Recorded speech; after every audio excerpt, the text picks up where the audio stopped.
So in this VN video editor tutorial, I will be showing you how to slow down a video here on VN video editor. So if I were to play my video right here, it's normal speed, nothing crazy.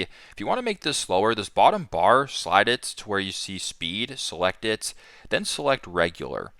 Once regular is selected, it's going to be set to 1 by default, but if you want to make it slower, just slide it a little bit more to the left. It'll actually show you how much slower it's going to make it. So if I wanted to make this half the speed right here, I'll go to 0.5, press the check mark, and if I were to go ahead and play it right here, as you can tell, the video is now in slow motion and playing at half the speed, which is obviously pretty cool. Maybe if you wanted to split it like this, so I'll go ahead and I'll split the clip, and I wanted to make this part, I don't know, maybe I wanted to make this part a little bit quicker.